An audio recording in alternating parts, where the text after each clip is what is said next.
Hi all, എല്ലാവർക്കും exam പോയിന്റിൻ്റെ പുതിയൊരു ക്ലാസ്സിലേക്ക് സ്വാഗതം. ഇന്ന് നമുക്ക് ഡിസ്കസ് ചെയ്യേണ്ടത് 8th ബയോളജിയുടെ 6th ചാപ്റ്റർ ആയിട്ടുള്ള for the continuity of generations അഥവാ തലമുറകളുടെ തുടർച്ചയ്ക്ക് എന്ന ചാപ്റ്ററിനെ പറ്റിയാണ്. വളരെ പ്രധാനമായും അറിഞ്ഞിരിക്കേണ്ട ഒരുപാട് കാര്യങ്ങളാണ് ഈ ഒരു ചാപ്റ്റർ ഡിസ്കസ് ചെയ്തിരിക്കുന്നത്. ഈ ഒരു ചാപ്റ്റർ തയ്യാറാക്കുവാനായിട്ട് എടുത്തിരിക്കുന്നത് മാക്സിമം പബ്ലിക്കേഷൻസിൻ്റെ എക്സാം പോയിന്റ് എന്ന ഗൈഡ് തന്നെയാണ്. അപ്പോൾ എന്തൊക്കെയാണ് ഈ ഒരു ചാപ്റ്ററിൽ ഡിസ്കസ് ചെയ്യുന്നത് നോക്കാം. There are different modes of reproduction in nature to produce new generation. പുതിയ തലമുറയെ ഉൽപ്പാദിപ്പിക്കുന്നതിനായി പല റീപ്രൊഡക്റ്റീവ് മെത്തേഡ്സും പല പ്രത്യുൽപാദന രീതികളും ഇന്ന് നമ്മുടെ പ്രകൃതിയിലുണ്ട്. ആദ്യമായി നമുക്ക് നോക്കേണ്ടതാണ് ബാക്ടീരിയ പോലുള്ള അനിമൽസിൻ്റെ റീപ്രൊഡക്റ്റീവ് മെത്തേഡായിട്ടുള്ള ബൈനറി ഫിഷൻ, അല്ലെങ്കിൽ നമ്മൾ പറയും ദോ വിഭജനം എന്നാണ് പറയുന്നത്. ദോ വിഭജനം. ഓക്കെ, എന്താണ് ഈ ദോ വിഭജനത്തിൽ അല്ലെങ്കിൽ ബൈനറി ഫിഷനിൽ നടക്കുന്നത് നോക്കാം. An existing cell divides to form 2 new cells. Binary ഫിഷനിൽ നടക്കുന്നത് ഒരു നിലവിലുള്ള സെല്ല് എന്ത് ചെയ്യുന്നു, ഡിവൈഡ് ചെയ്ത് പുതിയ 2 സെല്ലുകളായിട്ട് മാറുകയാണ് ചെയ്യുന്നത്. നമ്മുടെ പിക്ചറിൽ കാണിച്ചിരിക്കുന്നത് പോലെ ഒരു സെല്ലുണ്ട്, അത് ഡിവൈഡ് ചെയ്ത് ഇൻഡിവിജ്വൽ ആയിട്ടുള്ള 2 വ്യത്യസ്തമായിട്ടുള്ള സെല്ലുകളായിട്ട് മാറുകയാണ് ചെയ്യുന്നത്. ഓക്കെ, അണ്ടർ ഫേവറബിൾ കണ്ടീഷൻ, അവയുടെ എന്താണ് അനുകൂല സാഹചര്യത്തിൽ rapid multiplication of organisms like bacteria takes place by binary fission. ഈ ബൈനറി ഫിഷൻ എന്ന് പറയുന്ന റിപ്രൊഡക്റ്റീവ് മെത്തേഡ് വഴിയാണ് വളരെ ത്വരിതഗതിയിൽ വളരെ വേഗത്തിൽ തന്നെ മൾട്ടിപ്ലിക്കേഷൻ നടക്കാനായിട്ട് അല്ലെങ്കിൽ റീപ്രൊഡക്ഷൻ നടക്കാനായിട്ട് ബാക്ടീരിയ പോലുള്ള അനിമൽസ് ഈ ഒരു റിപ്രൊഡക്റ്റീവ് രീതിയാണ് ഉപയോഗിക്കുന്നത്. പ്രകൃതിയിൽ കാണാൻ കഴിയുന്ന മറ്റൊരു പ്രത്യുൽപാദന രീതിയാണ് സ്പോർ ഫോർമേഷൻ. ഫംഗസ് പോലുള്ള ഓർഗാനിസങ്ങളിൽ കാണാൻ കഴിയുന്ന രേണുക്കളുടെ ഉൽപാദനം അല്ലെങ്കിൽ രേണുക്കളുടെ ഫോർമേഷൻ എന്ന് പറയുന്നത്. എന്താണ് ഇവിടെ പറയുന്നത്? Spores are minute cells that can survive in unfavourable conditions and develop into new organism under favourable condition. സ്പോറുകൾ എന്ന് പറയുന്നത്, രേണുക്കൾ എന്ന് പറയുന്നത് മൈന്യൂട്ട് സെല്ലുകളാണ്, സൂക്ഷ്മമായിട്ട് കാണാൻ കഴിയുന്ന കോശങ്ങളാണ്, സൂക്ഷ്മ കോശങ്ങളാണ്. That can survive in unfavourable condition. അവർക്ക് എന്തിനുള്ള കഴിവുണ്ട്? അൺഫേവറബിൾ കണ്ടീഷൻസിനെ അല്ലെങ്കിൽ പ്രതികൂല സാഹചര്യത്തെ അല്ലെങ്കിൽ കാലാവസ്ഥയെ അതിജീവിക്കുവാനും അതിനെ തരണം ചെയ്യുവാനുമുള്ള കഴിവുണ്ട്. And develop into new organism under favourable condition. ഈ സ്പോറുകൾക്ക് ഒരു ഫേവറബിൾ കണ്ടീഷൻ കിട്ടിയാൽ, അനുകൂല സാഹചര്യം കാലാവസ്ഥ കിട്ടിയാൽ ഇവരെന്ത് ചെയ്യുന്നു, ഒരു പുതിയൊരു ഓർഗാനിസമായിട്ട് ഈ ഒരു സ്പോറിൽ നിന്ന് രേണുക്കളിൽ നിന്ന് മാറുന്നു. അപ്പോൾ അതാണ് സ്പോർ ഫോർമേഷനിൽ നടക്കുന്നത്. This is A type of asexual reproduction. എന്താണ്? അലൈംഗിക പ്രജനന രീതിയുടെ ഒരു ഉദാഹരണമാണ്, ഒരു ടൈപ്പാണെന്ന് പറയുന്നത് ഫംഗസ് പോലുള്ള ഓർഗാനിസത്തിൽ കാണാൻ കഴിയുന്ന സ്പോർ ഫോർമേഷൻ അല്ലെങ്കിൽ രേണുക്കളുടെ ഉൽപ്പാദനം എന്ന് പറയുന്നത്. അതുപോലെ തന്നെ പ്രകൃതിയുടെ മറ്റൊരു പ്രത്യുൽപാദന രീതിയാണ് ഹൈഡ്ര പോലുള്ള ഓർഗാനിസത്തിൽ കാണാൻ കഴിയുന്ന ബഡ്ഡിംഗ് എന്ന് പറയുന്നത്, മുകുളനം. എന്താണ് ഇവിടെ സംഭവിക്കുന്നത്? Buds are formed in the parent body. മുകുളങ്ങൾ എവിടെയാണ് ആദ്യം ഉണ്ടാകുന്നത്? പാരന്റ് ബോഡിയിൽ തന്നെയാണ്, മാതൃശരീരത്തിൽ തന്നെയാണ് ആദ്യം ഉണ്ടാകുന്നത്. നമ്മുടെ ഈ ഒരു പിക്ചർ നമുക്ക് കാണാം. When it grows it separate itself from the parent body and develops into a new organism. ഇവ വളർച്ചയെത്തുമ്പോൾ അല്ലെങ്കിൽ വളർന്ന് കഴിയുമ്പോൾ എന്ത് ചെയ്യുന്നു, ഇവ പാരന്റ് ബോഡിയിൽ നിന്ന് സെപ്പറേറ്റ് ആവുന്നു, എന്ത് ചെയ്യുന്നു, വിഭജിച്ച് മറ്റൊരു ഇൻഡിവിജ്വലായിട്ട് മാറുന്നു. And develops into a new organism. അവിടെ നിന്നുകൊണ്ട് പുതിയൊരു ഓർഗാനിസമായിട്ട്, പുതിയൊരു ജീവജാലമായിട്ട് എന്ത് ചെയ്യുന്നു, അത് വളർന്നു വരുന്നു. അപ്പോൾ നമ്മൾ പറഞ്ഞത് പ്രകൃതിയുടെ വ്യത്യസ്ത തരമായിട്ടുള്ള പ്രത്യുൽപാദന രീതികളെ പറ്റിയാണ്. ആദ്യമായി പറഞ്ഞത് എന്താണ്? ബൈനറി ഫിഷൻ, ബാക്ടീരിയ പോലുള്ള അനിമൽസിൽ കാണപ്പെട്ട അല്ലെങ്കിൽ ഓർഗാനിസത്തിൽ കാണപ്പെട്ട ബൈനറി ഫിഷൻ. മറ്റൊന്നാണ് സ്പോർ ഫോർമേഷൻ. എന്താണ്? രേണുക്കൾ ഉണ്ടാവുന്നതാണ് സ്പോർ ഫോർമേഷനിൽ വരുന്നത്. മൂന്നാമത്തതാണ് ഹൈഡ്ര പോലുള്ള ഓർഗാനിസത്തിൽ കാണാൻ കഴിയുന്ന മുകുളനം അല്ലെങ്കിൽ ബഡ്ഡിംഗ് എന്ന് പറയുന്നത്. അടുത്തതായി നമുക്ക് നോക്കേണ്ടത് ഒരു ഫ്ലവറിൻ്റെ റിപ്രൊഡക്റ്റീവ് പ്രോസസ്സിൽ ഏതൊക്കെ പാർട്സ് ആണ് പങ്കെടുക്കുന്നത്. ഫ്ലവറിൻ്റെ തന്നെ ഏതൊക്കെ പാർട്സ് ആണ് ഒരു റിപ്രൊഡക്റ്റീവ് പ്രോസസ്സിൽ പങ്കെടുക്കുന്നത്. അതായത് ജനിതക പ്രക്രിയയിൽ പൂവിൻ്റെ ഏതൊക്കെ ഭാഗങ്ങളാണ് പങ്കെടുക്കുന്നതാണ് നമുക്ക് അടുത്തതായി നോക്കേണ്ടത്. ഒരു ഫ്ലവർ നൽകിയിട്ടുണ്ട് അല്ലെങ്കിൽ ഒരു പൂവ് നൽകിയിട്ടുണ്ട്. പ്രധാനമായും 2 ഭാഗങ്ങളാണുള്ളത്, മെയിൽ റിപ്രൊഡക്റ്റീവ് പാർട്ടും ഫീമെയിൽ റിപ്രൊഡക്റ്റീവ് പാർട്ടും. ആൺ ലിംഗാവയവവും പെൺ ലിംഗാവയവവും. ഓക്കെ, മെയിൽ റിപ്രൊഡക്റ്റീവ് പാർട്ട് എന്ന് പറയുന്നത് സ്റ്റേമനാണ്. സ്റ്റേമൻ. ഓക്കെ, സ്റ്റേമൻ എന്ന് പറഞ്ഞാൽ എന്താണ്? കേസരങ്ങൾ എന്നാണ് അറിയപ്പെടുന്നത്. പുരുഷ കേസരങ്ങളെയാണ് നമ്മൾ എന്ത് പറയുന്നത്? സ്റ്റേമൻ എന്ന് പറയുന്നത്. എന്നാൽ ഫീമെയിൽ റീപ്രൊഡക്റ്റീവ് പാർട്ട് എന്ന് പറയുന്നത്, പെൺ ലിംഗ അവയവം എന്ന് പറയുന്നത് പിസ്റ്റിലാണ്. നമ്മൾ സ്ത്രീ കേസരങ്ങൾ എന്ന് പറയുന്നു. പിസ്റ്റിലിനെ എന്ത് പറയുന്നു? സ്ത്രീ കേസരങ്ങൾ എന്ന് പറയുന്നു. സ്റ്റേമന് പ്രധാനമായും പുരുഷ ലിംഗ അവയവമായിട്ടുള്ള സ്റ്റേമന് കേസരത്തിന്, പുരുഷ കേസരത്തിന് പ്രധാനമായിട്ടും 2 പാർട്സുകളാണുള്ളത്. ഒന്നെന്ന് പറയുന്നത് ഫിലമെൻ്റ് ആണ്, മറ്റൊന്നെന്ന് പറയുന്നത് എന്താണ്? ആന്തറാണ്. ആന്തർ. ഓക്കെ, സ്റ്റേമൻ്റെ 2 പാർട്സ് ആണ്, ഒന്ന് ഫിലമെൻറ്റും മറ്റൊന്ന് ആന്തറും. ഫിലമെൻ്റ് എന്ന് പറഞ്ഞാൽ തന്തുകം എന്നാണ് മലയാളം വേർഡ്, തന്തുകം. ആന്തർ എന്ന് പറഞ്ഞാൽ പരാത കേസരം എന്നറിയപ്പെടുന്നു. ആന്തർ എന്താണ്? പരാത കേസരം. എന്നാൽ ഫീമെയിൽ റിപ്രൊഡക്റ്റീവ് പാർട്ടായ പെൺ ലിംഗ അവയവമായ സ്ത്രീ കേസരത്തിന് പിസ്റ്റിലിന് പ്രധാനമായിട്ട് 3 പാർട്സുകളാണ് ഉള്ളത്. ഒന്നെന്ന് പറയുന്നത് സ്റ്റിഗ്മയാണ്, സ്റ്റിഗ്മ. മറ്റൊന്ന് style and third one is ovary. അപ്പം പുരുഷ കേസരത്തിന് 2ഉം സ്ത്രീ കേസരത്തിന് 3 പാർട്സുകളാണ് ഉള്ളത്. ആദ്യത്തേത് സ്റ്റിഗ്മ, രണ്ടാമത്തേത് സ്റ്റൈൽ, മൂന്നാമത്തേത് ഓവറി. സ്റ്റിഗ്മ എന്ന് പറഞ്ഞാൽ കളങ്കം എന്നാണ് മലയാളം വേർഡ്, കളങ്കം. സ്റ്റൈൽ എന്നാൽ ജനിതണ്ട്. ആൻഡ് ഓവറി എന്ന് പറഞ്ഞാൽ അണ്ഡാശയം. അപ്പം സ്ത്രീ അല്ലെങ്കിൽ പെൺ ലിംഗ അവയവമായ പിസ്റ്റിലിന്, സ്ത്രീ കേസരത്തിന് 3 പാർട്സ് ഉണ്ട്. ഏതൊക്കെയാണ് വരുന്നത്? ആദ്യത്തേത് കളങ്കം, രണ്ടാമത്തേത് ജനിതണ്ട്, മൂന്നാമത്തേത് അണ്ഡാശയം. Stigma, style and ovary. ഇനി നമുക്ക് നേരെ മെയിൽ റിപ്രൊഡക്റ്റീവ് പാർട്ടിലേക്ക് വരാം. ആന്തറാണ്. പിന്നെ ആന്തറിൻ്റെ ഭാഗങ്ങളെക്കുറിച്ചാണ് നമ്മൾ പറയുന്നത്. ആന്തറിൽ നിന്ന് താഴേക്ക് പോകുന്നത്.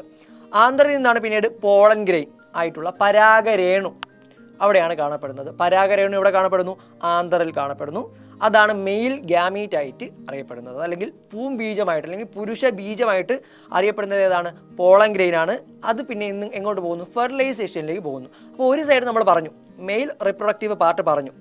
അപ്പോൾ പരാഗരേണുവിൽ നിന്ന് മെയിൽ ഗ്യാമീറ്റ് വന്ന് ഫെർട്ടിലൈസേഷനിലേക്ക് എത്തുവാണ്. അപ്പോൾ ഫെർട്ടിലൈസേഷനിലേക്ക് എത്തണമെങ്കിൽ ആരും വേണം? സ്ത്രീ അല്ലെങ്കിൽ എന്താണ് പെൺ ലിംഗ അവയവത്തിൽ നിന്നുള്ള ഒരാളും കൂടി വേണം. ഓക്കെ, നോക്കാം. അപ്പം സിഗ്മ, സ്റ്റൈൽ, ഓവറി ആയി. അതിൽ നിന്ന് ഓവറിൽ നിന്ന് ഉണ്ടാവുന്നതാണ് ഓവ്യൂൾ എന്ന് പറയുന്നത്. എന്താണ് ഓവ്യൂൾ എന്ന് പറയുന്നത്? മലയാളത്തിലും ഓവ്യൂൾ എന്ന് തന്നെയാണ് പറയുന്നത്. അവിടെ നിന്ന് പിന്നീട് ഉണ്ടാകുന്നതാണ് ഫീമെയിൽ ഗ്യാമീറ്റ്. ഫീമെയിൽ ഗ്യാമീറ്റ് എന്താണ്? സ്ത്രീ ബീജം അല്ലെങ്കിൽ പെൺ ബീജം എന്ന് പറയാം. അപ്പോൾ പുരുഷ ബീജവും സ്ത്രീ ബീജവും കൂടി എന്ത് ചെയ്യുന്നു? ബീജ സംയോഗം നടക്കുന്നു. എന്ത് നടക്കുന്നു? ഫെർട്ടിലൈസേഷൻ നടക്കുന്നു. ബീജ സംയോഗം നടന്നാണ് പുതിയൊരു ചെടിക്ക് വിത്തുണ്ടാവുകയോ അല്ലെങ്കിൽ പുതിയൊരു ചെടി ഉണ്ടാകാൻ കാരണമാകുന്നത്. അപ്പോൾ ഒരു ഫ്ലവറിൻ്റെ 2 എന്താണ് പറഞ്ഞത്? ജനിതക ഭാഗങ്ങളെക്കുറിച്ചാണ് പറഞ്ഞത്. മെയിൽ റിപ്രൊഡക്റ്റീവ് പാർട്ടും ഫീമെയിൽ റിപ്രൊഡക്റ്റീവ് പാർട്ടും. അടുത്തതായി നമുക്ക് നോക്കേണ്ടതാണ് ആഫ്റ്റർ പോളിനേഷൻ. പരാഗണത്തിന് ശേഷം എന്ത് സംഭവിക്കുന്നു? അതിനു മുന്നേ എന്താണ് പരാഗണം നോക്കിയാലോ. Pollination is the transfer of pollen grains to the stigma of the flowers. പരാഗരേണുവിനെ പൂവിൻ്റെ പരാഗണ സ്ഥലത്തേക്ക് മാറ്റുന്ന പ്രക്രിയയാണ് നമ്മൾ എന്ത് പറയുന്നത്? പരാഗണം എന്ന് പറയുന്നത്. അതായത് പോളിനേഷൻ എന്നാൽ പോളൻ ഗ്രെയിൻസിൻ്റെ ട്രാൻസ്ഫർ ആണ്. എങ്ങോട്ടുള്ള ട്രാൻസ്ഫർ? പൂവിൻ്റെ പരാഗണ സ്ഥലമായിട്ടുള്ള, പോളിനേഷൻ നടക്കുന്ന സ്ഥലമായിട്ടുള്ള സ്റ്റിഗ്മയിലേക്കുള്ള ട്രാൻസ്ഫറിനെയാണ് നമ്മൾ എന്ത് പറയുന്നത്? പോളിനേഷൻ എന്ന് പറയുന്നത്. Pollination is the transfer of pollen grains to the stigma of the flowers. Okay, നമുക്ക് ഈ ഒരു പിക്ചർ നോക്കാം. ഒരു പോളൻ ഗ്രെയിൻ തന്നിട്ടുണ്ട്. അപ്പം ബിഫോർ പോളിനേഷൻ, പോളിനേഷൻ നടക്കുന്നതിന് മുന്നേ എന്ത് സംഭവിച്ചു? പോളിനേഷൻ നടന്നതിന് ശേഷം എന്ത് സംഭവിച്ചു നോക്കാം. അതിനൊരു ട്യൂബ് ന്യൂക്ലിയസ് ഉണ്ട്, ഒരു ജനറേറ്റീവ് ന്യൂക്ലിയസ് ഉണ്ട്. ഓക്കെ, ബിഫോർ പോളിനേഷൻ എന്തൊക്കെയുണ്ട്? ട്യൂബ് ന്യൂക്ലിയസും ഉണ്ട്, ഒരു ജനറേറ്റീവ് ന്യൂക്ലിയസും ഉണ്ട്. എന്നാൽ പോളിനേഷൻ കഴിഞ്ഞതിന് ശേഷം, പരാഗണം നടന്നതിന് ശേഷം അവിടെ നിന്ന് എന്തുണ്ടായിട്ടുണ്ട്? ഒരു പോളൻ ട്യൂബ് ഉണ്ടായിട്ടുണ്ട്, ഒരു പരാഗനാളം എന്ത് ചെയ്തിട്ടുണ്ട്? ഉണ്ടായി വന്നിട്ടുണ്ട്. ആ ശ്രദ്ധിച്ച് നോക്കി അറിയാം. ഒരു പരാഗനാളം ആഫ്റ്റർ പോളിനേഷൻ കഴിഞ്ഞപ്പോൾ, പരാഗണം നടന്നതിന് ശേഷം ഒരു പരാഗനാളം ഉണ്ടായിട്ടുണ്ട്. അതാണ് അവിടെ വരുന്ന ചേഞ്ച് എന്ന് പറയുന്നത്. അങ്ങനെ പോളൻ ഗ്രെയിനിൽ നിന്ന് പോളൻ ട്യൂബ് വളർന്നു വരുന്ന ഒരു എക്സ്പെരിമെൻ്റ് നമുക്ക് നോക്കാം. അതായത് പരാഗരേണുവിൽ നിന്ന് പരാഗനാളം വളർന്നു വരുന്ന ഒരു പരീക്ഷണം നമുക്ക് ചെയ്തു നോക്കാം. ഓക്കെ, അതിന് ആയിട്ട് നമുക്ക് എന്താണ് ആദ്യം ചെയ്യേണ്ടത്? Collect anthers from any of the flowers available in the locality. നമുക്ക് ചുറ്റുപാടുമുള്ള ഏതെങ്കിലും ഒരു പൂവിൻ്റെ എന്താണ് പരാഗികളെ കളക്ട് ചെയ്യാനാണ് പറഞ്ഞിരിക്കുന്നത്. അതായത് പരാഗ കേസരങ്ങളെ കണക്ട് ചെയ്യുക. ഓക്കെ, ശേഖരിക്കുക. എന്നിട്ട് എന്ത് ചെയ്യുക? അതായത് വല്ല ചെമ്പരത്തിയോ അല്ലെങ്കിൽ എന്താണ് ശീമക്കൊന്നയോ ഏതെങ്കിലും മതി. രണ്ടാമത്തെ സ്റ്റേജ് എന്ന് പറയുന്നത് place the pollen grain on A glass slide. ഒരു ഗ്ലാസ് സ്ലൈഡിലേക്ക് എന്ത് ചെയ്യുക? ഈ ഒരു പോളൻ ഗ്രെയിൻസിനെ അല്ലെങ്കിൽ പരാഗരേണുക്കളെ വെക്കുക. Add 2 or 3 drops of sugar solution on it. അതിൽ 1-2 തുള്ളി പഞ്ചസാര ലായനി ഒഴിക്കുക. Then put a cover glass over it. അതിൻ്റെ മണ്ടയിൽ കൂടി ഒരു കവർ ഗ്ലാസ് ഇടുക. ഇതാണ് ചെയ്യാൻ പറഞ്ഞത്. സ്റ്റേജ് 3 എന്ന് പറയുന്നത് observe through A microscope after 3 to 4 hours. ഒരു 3-4 മണിക്കൂറിന് ശേഷം നമ്മൾ എന്ത് ചെയ്യുക, ആ ഒരു മൈക്രോസ്കോപ്പിലൂടെ സൂക്ഷ്മ നിരീക്ഷണയിലൂടെ നമ്മൾ നിരീക്ഷിച്ചാൽ നമുക്ക് എന്ത് കാണാൻ കഴിയും? പോളൻ ട്യൂബ് വളർന്നതായിട്ട് കാണാൻ കഴിയും. അടുത്തതായി നമുക്ക് നോക്കേണ്ട ടോപ്പിക്കാണ് ഫെർട്ടിലൈസേഷൻ അഥവാ ബീജസംയോഗം. ഫെർട്ടിലൈസേഷൻ സമയത്ത് എന്തെല്ലാം കാര്യങ്ങളാണ് നടക്കുന്നത്, ബീജസംയോഗ സമയത്ത് എന്തെല്ലാം കാര്യങ്ങൾ സംഭവിക്കുന്നു നോക്കിയാലോ. Pollen grain contains 2 nucleus such as generative nucleus and tube nucleus. ഒരു പോളൻ ഗ്രെയിനകത്ത് അല്ലെങ്കിൽ പരാഗരേണുവിൽ പ്രധാനമായിട്ടും 2 തരത്തിലുള്ള ന്യൂക്ലിയസുകളാണ് കാണാൻ കഴിയുന്നത്. ഒന്നെന്ന് പറയുന്നത് ജനറേറ്റീവ് ന്യൂക്ലിയസും മറ്റൊന്ന് എന്താണ്, ട്യൂബ് ന്യൂക്ലിയസും. ഈ ഒരു പിക്ചർ നമുക്ക് കാണാൻ കഴിയും. എന്താണ്, ഇതൊരു പോളൻ ഗ്രെയിൻ ആണ്, ഒരു ജനറേറ്റീവ് ന്യൂക്ലിയസ് ഉണ്ട്, ഒരു ട്യൂബ് ന്യൂക്ലിയസ് ഉണ്ട്, നമ്മൾ ഓൾറെഡി പറഞ്ഞു. The pollen tube develops from the pollen grain that falls on the stigma and grows towards the ovary. അപ്പോൾ എന്ത് ചെയ്യുന്നു, ഈ ഒരു പോളൻ ഗ്രെയിൻ സ്റ്റിഗ്മയിലേക്ക് വന്ന് പതിക്കുന്നു, അതായത് പരാഗണ സ്ഥലത്തേക്ക് വന്ന് പതിക്കുകയാണ് പരാഗണ രേണു. അങ്ങനെ വന്ന് പതിക്കുമ്പോൾ അവിടെ നിന്നാണ് അവരെന്ത് ചെയ്യുന്നത്, പോളൻ ട്യൂബ് ഉണ്ടാക്കുന്നത്, പരാഗനാളി അവിടെ ഉണ്ടാക്കുന്നത്. എന്നിട്ട് അത് എങ്ങോട്ടേക്ക് വളരുന്നു, ഓവറിയുടെ ഭാഗത്തേക്ക് വളരുന്നു. ഈ ഒരു പിക്ചർ നമുക്ക് നോക്കാം. പോളൻ ഗ്രെയിൻ സ്റ്റിഗ്മയിൽ വന്നിരിക്കുകയാണ്, ഇതാണ് സ്റ്റിഗ്മ എന്ന് പറയുന്നത്. പോളൻ ഗ്രെയിൻ ഇവിടെ ഉണ്ട്, അതെന്ത് ചെയ്യുന്നു, ട്യൂബ് ന്യൂക്ലിയസും ജനറേറ്റീവ് ന്യൂക്ലിയസും ഇവിടെ കാണിക്കുന്നുണ്ട്. അത് എങ്ങോട്ടേക്ക് വളരുന്നു, പോളൻ ട്യൂബ് എങ്ങോട്ടേക്ക് വളരുന്നു, ഓവറിക്ക് നേരെ വളരുന്നു. Okay, along with this the nuclei in the pollen also enter the pollen tube. ആ ഒരു പോളൻ ഗ്രെയിനിലുള്ള ന്യൂക്ലിയസ് എന്ത് ചെയ്യുന്നു, ഈ ഒരു പോളൻ ട്യൂബിലേക്ക് എൻ്റർ ചെയ്യുന്നു, പരാഗനാളിയിലേക്ക് എന്ത് ചെയ്യുന്നു, പ്രവേശിക്കുന്നു. The generative nucleus divides in the pollen tube to form 2 male gametes. അപ്പോൾ ഈ ഒരു ജനറേറ്റീവ് ന്യൂക്ലിയസ്, അവിടെ ഉണ്ടാകുന്ന 2 ന്യൂക്ലിയസ് ഉണ്ടെന്ന് പറഞ്ഞു. അതിൽ ജനറേറ്റീവ് ന്യൂക്ലിയസ് എന്ത് സംഭവിക്കുന്നു, പോളൻ ട്യൂബിനകത്ത് വെച്ച് തന്നെ അവർ 2 ആയിട്ട് അല്ലെങ്കിൽ 2 മെയിൽ ഗാമീറ്റ്സ് ഉണ്ടാക്കുന്നു. 2 മെയിൽ ഗാമീറ്റ്സ് ഉണ്ടാക്കുന്നു. ഫോം 2 മെയിൽ ഗാമീറ്റ്സ്, 2 പൂംബീജങ്ങൾ, പുരുഷ ബീജങ്ങൾ ഉണ്ടാക്കുന്നു. And the tube nucleus disintegrates. അവിടെ ഉണ്ടാകുന്ന ട്യൂബ് ന്യൂക്ലിയസ് എന്ത് ചെയ്യുന്നു, അവിടെ ശിഥിലീകരിച്ച് പോകുന്നു, അല്ലെങ്കിൽ ഡിസിൻറ്റഗ്രേറ്റ് ചെയ്ത് പോകുന്നു, നശിപ്പിക്കപ്പെട്ട് പോകുന്നു. One of the male gametes that reaches the ovary through the pollen tube fuses with the egg to form zygote. അങ്ങനെ പരാഗനാളിയിലൂടെ അണ്ഡാശയത്തിലേക്ക് എത്തുന്ന പുരുഷ ബീജങ്ങളിൽ ഒന്ന് ആരുമായിട്ട് കൂടിച്ചേർന്ന്, അണ്ഡാശയത്തിനുള്ളിലുള്ള അണ്ഡവുമായി കൂടിച്ചേർന്ന് സിക്താണ്ഡമായിട്ട് മാറുന്നു. അതായത് നമ്മുടെ ഓവറിക്കുള്ളിലെ എഗ്ഗുമായിട്ട് ഫ്യൂസ് ചെയ്ത് സൈഗോട്ടായിട്ട് മാറുന്നു. സൈഗോട്ട് എന്നാൽ സിക്താണ്ഡമായിട്ട് എന്ത് ചെയ്യുന്നു, മാറുന്നു. ദ സെക്കൻഡ് മെയിൽ ഗാമീറ്റ്സ്, അപ്പോൾ 2 മെയിൽ ഗാമീറ്റ് ഉണ്ടാക്കി ജനറേറ്റീവ് ന്യൂക്ലിയസിൽ നിന്ന്. അതിൽ രണ്ടാമത്തെ മെയിൽ ഗാമീറ്റിന് എന്ത് സംഭവിക്കുന്നു, the second male gamete fuses with the polar nuclei in the ovary. ഓവറിക്കുള്ള അണ്ഡാശയത്തിനുള്ളിലെ പോളാർ ന്യൂക്ലിയയുമായിട്ട് എന്ത് ചെയ്യുന്നു, ഫ്യൂസ് ചെയ്യുന്നു, രണ്ടാമത്തെ പുരുഷ ബീജം. And endosperm is formed. എന്നിട്ട് ആരെ ഉണ്ടാക്കുന്നു, എൻഡോസ്പെർം എന്ന് പറയുന്ന ഒരു വസ്തുവിനെ ഉണ്ടാക്കുന്നു. Zygote develops into embryo and endosperm becomes the stored food needed for the embryo's growth. Zygote അല്ലെങ്കിൽ സിക്താണ്ഡം ഭ്രൂണമായിട്ടും ആ ഒരു ഭ്രൂണത്തിന് ആവശ്യമായ ഫുഡ് അല്ലെങ്കിൽ സ്റ്റോർഡ് ഫുഡ് ആര് കൊടുക്കുന്നു, എൻഡോസ്പെർം കൊടുക്കുന്നു. അതായത് ഭ്രൂണ വളർച്ചയ്ക്ക് ആവശ്യമായിട്ടുള്ള ഫുഡ് ശേഖരിക്കുന്നത്, ഭക്ഷണം ശേഖരിക്കുന്നത് ആരാണ്, എൻഡോസ്പെർം ആണ്. അപ്പോൾ നമ്മൾ എന്താണ് പറഞ്ഞു വന്നത്, ഒരു പൂവിനകത്ത് നടക്കുന്ന ഫെർട്ടിലൈസേഷനെ കുറിച്ചാണ് പറഞ്ഞു വന്നത്. നമ്മൾ പറഞ്ഞു ഒരു പോളൻ ഗ്രെയിനകത്ത് 2 പ്രധാനപ്പെട്ട ന്യൂക്ലിയസ് ഉണ്ട്, ജനറേറ്റീവ് ന്യൂക്ലിയയും ട്യൂബ് ന്യൂക്ലിയസും ഉണ്ടെന്ന് പറഞ്ഞു. പിന്നെ അവിടെ നിന്ന് എന്ത് ചെയ്യുന്നു, സ്റ്റിഗ്മയിൽ വന്നിരിക്കുന്നു, അത് പോളൻ ട്യൂബ് എന്ത് ചെയ്യുന്നു, ഉണ്ടാക്കുന്നു, ഓവറിക്ക് നേരെ വളർത്തുന്നു. എന്ത് ചെയ്യുന്നു, പിന്നീട് ജനറേറ്റീവ് ന്യൂക്ലിയസ് പ്രധാനമായിട്ടും 2 തരത്തിലുള്ള മെയിൽ ഗാമീറ്റ് ഉണ്ടാക്കുന്നു. ആ ഒരു മെയിൽ ഗാമീറ്റ് ആരുമായിട്ട് ഫ്യൂസ് ചെയ്യുന്നു, എഗ്ഗുമായിട്ട് ഫ്യൂസ് ചെയ്ത് സൈഗോട്ട് ഉണ്ടാക്കുന്നു. മറ്റൊരു മെയിൽ ഗാമീറ്റ് പോളാർ ന്യൂക്ലിയയുമായിട്ട് ഫ്യൂസ് ചെയ്തിട്ട് എൻഡോസ്പെർം ഉണ്ടാക്കുന്നു. സൈഗോട്ട് എംബ്രിയോ ആയിട്ട് മാറുന്നു. സൈഗോട്ട് അല്ലെങ്കിൽ സിക്താണ്ഡം ഭ്രൂണമായിട്ട് മാറുന്നു. ആ ഭ്രൂണത്തിന് വളരാൻ ആവശ്യമായിട്ട് ഫുഡ് കൊടുക്കാൻ ആരുണ്ട്, എൻഡോസ്പെർം ഉണ്ട്. അടുത്തതായി നമുക്ക് ഡിസ്കസ് ചെയ്യേണ്ട ഒരു പ്രധാനപ്പെട്ട ടോപ്പിക്കാണ് റീപ്രൊഡക്ഷൻ ഇൻ ഹ്യൂമൻ ബീയിങ്സ്. മനുഷ്യനിലുള്ള പ്രത്യുൽപാദന രീതി നോക്കാം. In higher organisms including human beings specific organ system is developed to produce gametes. മനുഷ്യരുൾപ്പെടെയുള്ള ഉയർന്ന വിഭാഗം ജീവികൾക്ക് റീപ്രൊഡക്ഷന് വേണ്ടിയിട്ട് അല്ലെങ്കിൽ പ്രത്യുൽപാദനത്തിന് വേണ്ടിയിട്ട് അല്ലെങ്കിൽ ബീജങ്ങളുടെ ഉൽപാദനത്തിന് വേണ്ടിയിട്ട് പ്രത്യേകം അവയവ വ്യവസ്ഥ തന്നെയുണ്ട്. അപ്പോൾ അങ്ങനെയുള്ള ഒരു അവയവ വ്യവസ്ഥയെ പറ്റിയാണ് നമ്മൾ ആദ്യം പഠിക്കുന്നത്. പുരുഷന്മാരുടെ പ്രത്യുൽപാദന രീതി അല്ലെങ്കിൽ പ്രത്യുൽപാദന വ്യവസ്ഥ എങ്ങനെയാണ്, അതാണ് നമ്മൾ ആദ്യം പഠിക്കുന്നത്. അതിൻ്റെ പാർട്സ് എന്തെല്ലാം നോക്കിയാലോ. പ്രധാനമായിട്ടും നമുക്ക് പഠിക്കേണ്ടത് 4 പാർട്സാണ് മനുഷ്യൻ്റെ അല്ലെങ്കിൽ ആണിൻ്റെ അല്ലെങ്കിൽ പുരുഷന്മാരുടെ പ്രത്യുൽപാദന വ്യവസ്ഥയെപ്പറ്റി. മെയിൽ റീപ്രൊഡക്റ്റീവ് സിസ്റ്റത്തിൽ പ്രധാനമായിട്ടും നമുക്ക് പഠിക്കേണ്ടത് 4 അവയവങ്ങളെ പറ്റിയാണ്, അല്ലെങ്കിൽ 4 പാർട്സിനെ പറ്റിയാണ്. ഒന്നെന്ന് പറയുന്നത് വാസ് ഡിഫറൻസ് അല്ലെങ്കിൽ ബീജവാഹിനി. മറ്റൊന്നാണ് പ്രോസ്റ്റേറ്റ് ഗ്ലാൻഡ് അല്ലെങ്കിൽ പ്രോസ്റ്റേറ്റ് ഗ്രന്ഥി, ഇതാണ് മലയാളത്തിൽ പറയുക. മൂന്നാമത്തേത് പെനിസാണ് അല്ലെങ്കിൽ ലിംഗം. ആൻഡ് ഓൾസോ ടെസ്റ്റിസ് അല്ലെങ്കിൽ വൃഷ്ണം. പ്രധാനമായിട്ടും 4 ഭാഗങ്ങളുണ്ട്. ഒന്നാമത്തേത് വാസ് ഡിഫറൻസ് ആണെന്ന് പറഞ്ഞു, ബീജവാഹിനിയാണ്. രണ്ടാമത്തേത് പ്രോസ്റ്റേറ്റ് ഗ്രന്ഥിയാണ്, പ്രോസ്റ്റേറ്റ് ഗ്ലാൻഡാണ്. പെനിസ് ഉണ്ട്, ലിംഗമുണ്ട്, അല്ലെങ്കിൽ ഓൾസോ അവസാനത്തേത് ടെസ്റ്റിസ് അല്ലെങ്കിൽ വൃഷ്ണം. ആദ്യം നമുക്ക് വാസ് ഡിഫറൻസ് അല്ലെങ്കിൽ ബീജവാഹിനിയുടെ പ്രധാനപ്പെട്ട ഫംഗ്ഷൻ അല്ലെങ്കിൽ എന്താണ് ചെയ്യുന്നതെന്ന് നോക്കാം. The duct that carries sperms from the testis to the urethra. Vas deferens എന്ന് പറയുന്നത്, ബീജവാഹിനി എന്ന് പറയുന്നത് ഒരു ഡക്റ്റാണ്, ഒരു കുഴലാണ്. എന്താണ്? ഒരു ഡക്റ്റാണ്. അത് എന്ത് ചെയ്യുന്നു? That carries sperm from the testis to the urethra. സ്പേമിനെ ടെസ്റ്റിസിൽ നിന്ന് യുറീത്തറിലേക്ക് എത്തിക്കുന്നു. സ്പേം എന്ന് പറയുന്നത് പൂംബീജം, പുരുഷ ബീജം. അതിനെ ടെസ്റ്റിസ് വൃഷ്ണത്തിൽ നിന്ന് എങ്ങോട്ട് എത്തിക്കുന്നു? യുറീത്തറിലേക്ക് എത്തിക്കുന്നു, മൂത്രനാളിയിൽ എത്തിക്കുന്നു. ഓക്കെ, അതാണ് ആരുടെ ജോലി എന്ന് പറയുന്നത്, അല്ലെങ്കിൽ ആര് ചെയ്യുന്നത്? വാസ് ഡിഫറൻസ് അല്ലെങ്കിൽ ബീജവാഹിനി എന്ന് പറയുന്നത്. ഓക്കെ, അതിന് താഴെയായി കാണപ്പെടുന്ന ഭാഗമാണ് പ്രോസ്റ്റേറ്റ് ഗ്ലാൻഡ് എന്ന് പറയുന്നത്. പ്രോസ്റ്റേറ്റ് ഗ്രന്ഥി എന്താണ്? പ്രോസ്റ്റേറ്റ് ഗ്രന്ഥിയുടെ പ്രധാനപ്പെട്ട ഫംഗ്ഷൻ നോക്കാം. produces secretion that contains the factors required for the nutrition and movement of gametes.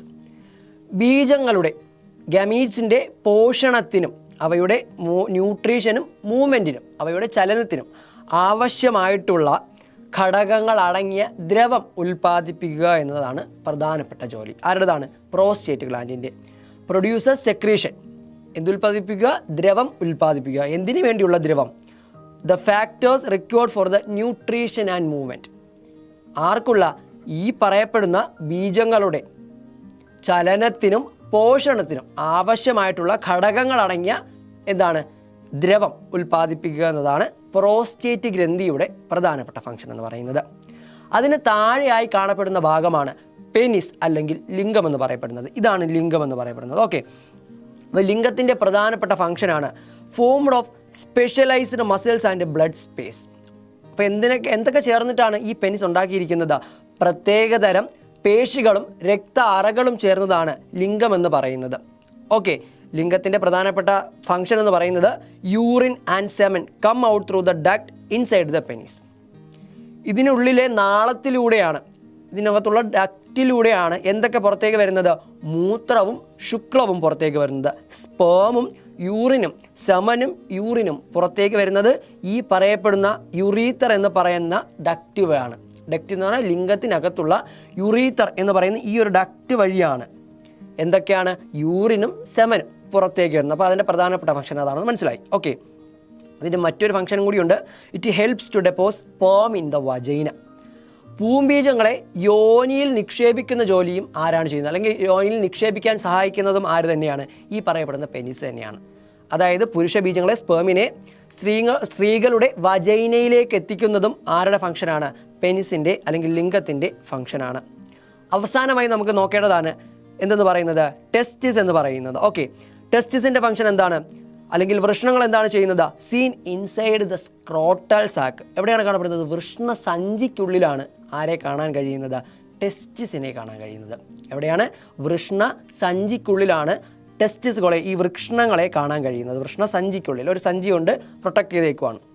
ഇവയുടെ പ്രധാനപ്പെട്ട ഫംഗ്ഷൻ എന്ന് പറയുന്നത് produces sperm and male hormone.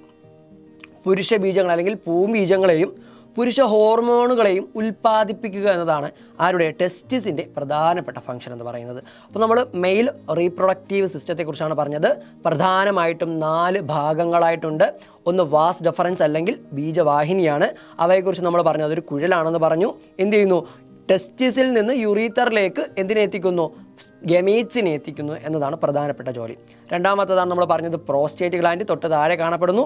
എന്ത് ചെയ്യുന്നു? അത് എന്തുണ്ടാക്കുന്നു? സ്രവങ്ങൾ ഉണ്ടാക്കുന്നു. എന്തിനുള്ള? മൂവ്മെൻറ്റിനും ന്യൂട്രീഷനുമുള്ള, പോഷണത്തിനും ചലനത്തിനും ആവശ്യമായ ഘടകങ്ങളടങ്ങിയ സ്രവങ്ങളാണ് പ്രോസ്റ്റേറ്റ് ഗ്ലാൻഡിൻ്റെ പ്രധാനപ്പെട്ട ജോലി. അത് നിർമ്മിക്കുക എന്നതാണ് പ്രധാനപ്പെട്ട ജോലി.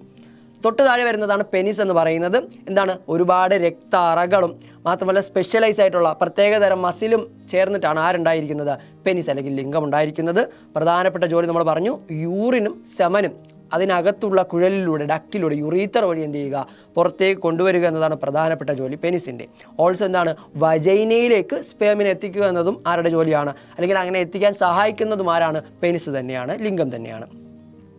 ഓൾസോ അവസാനം പറയുന്നത് ടെസ്റ്റിസ് ആണ്, വൃഷ്ണമാണ്. അത് വൃഷ്ണ സഞ്ചിയിലാണ്, സ്ക്രോട്ടൽ സാക്കിലാണ് കാണാൻ കഴിയുന്നത്. ഓൾസോ എന്താണ്, സ്പേമും മെയിൽ ഹോർമോൺസും, പുരുഷ ഹോർമോണുകളും ആൻഡ് ഓൾസോ സ്പേം, പുരുഷ ബീജങ്ങളെയും നിർമ്മിക്കുന്നത്, ഉൽപ്പാദിപ്പിക്കുന്നത് എവിടെ നിന്നാണ്, ടെസ്റ്റിസിൽ നിന്നാണ്. മെയിൽ റീപ്രൊഡക്റ്റീവ് സിസ്റ്റത്തിൽ വരുന്ന ഒരു പ്രധാനപ്പെട്ട ഒന്നാണ് സ്പേം എന്ന് പറയുന്നത്, പൂംബീജം. നോക്കിയാലോ എന്താണ് ഇവിടെ പറയുന്നതെന്ന്.